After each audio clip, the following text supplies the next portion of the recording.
Hey y'all, This is J. and Elizabeth from R. and R. farm. Yeehaw. Welcome.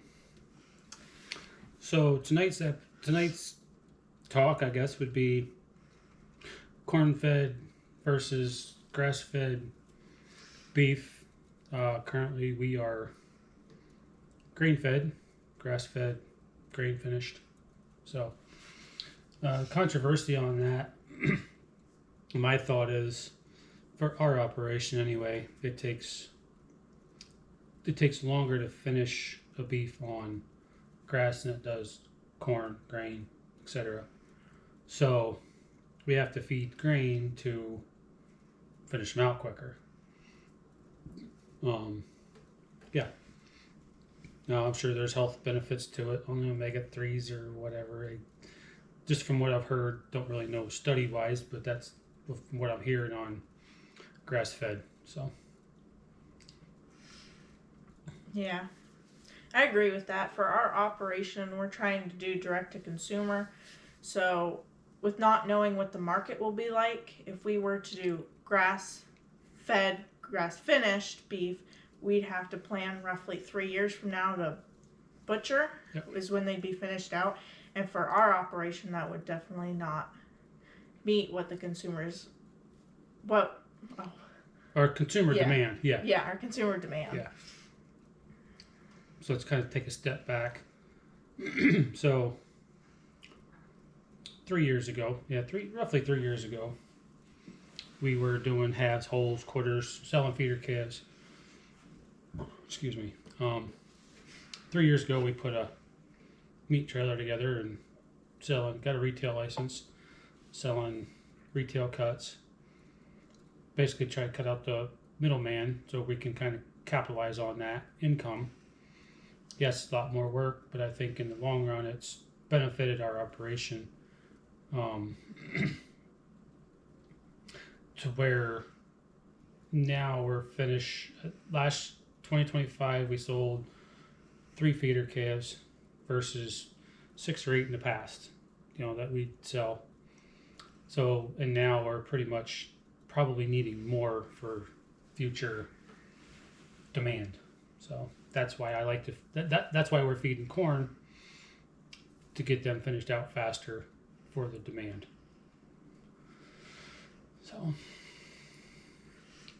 So with that, we are currently looking into growing corn when not using sprays. We're looking to get away from using sprays and any chemicals or anything to help grow the corn. Yes.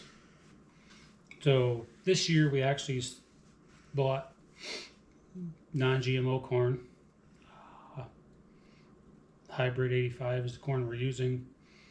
We're not sponsored by them. Just that's the brand we're trying. It's a conventional corn, non-GMO. Lot more inexpensive to plant per bag, but it's weed control. Trying to figure that out. Oh yeah, we're using sprays this year, but it's that we're trying to get away from that for healthier soil and better product, I guess. So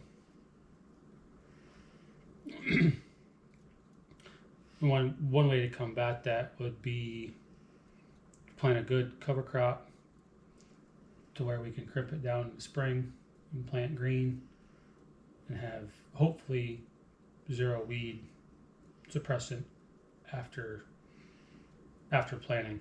That's our goals anyway. So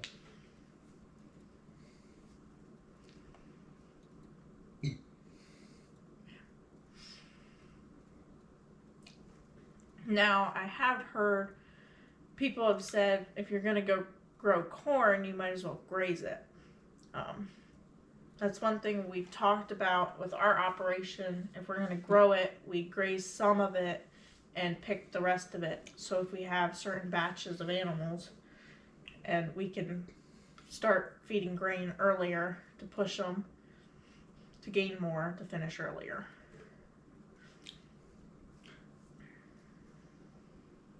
There's different ways to graze too. Graze corn. You can actually graze the plant itself. or after picking, graze the fodder, utilize that as feed. Yeah. You're putting the nutrients back out on the land, less fuel, less time spreading.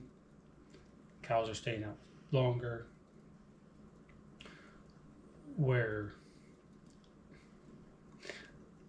I don't really personally see the return on investment for grazing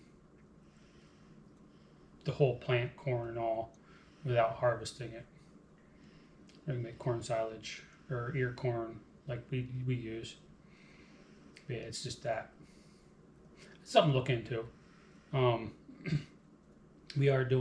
planning on doing a little couple acre piece this year with some corn, some sorghum, rye, sunflowers, just different diverse crops, just to graze to see how that goes. We'll see. We'll play with it. So That's where we're at so far. Yep. So. Have anything else to add? not really. Thank you guys so much for watching. I hope you will tune in to our next video. Try to keep you guys posted on our operation and everything we're trying to do here at R&R Farm. Thank you. Hit that like, subscribe. Leave And comments, questions. We will try to get back to you as soon as possible if you have questions. If there's anything you would like to suggest to us, we would love to hear your guys' thoughts. Love feedback. Yes. Thank you. Thank you.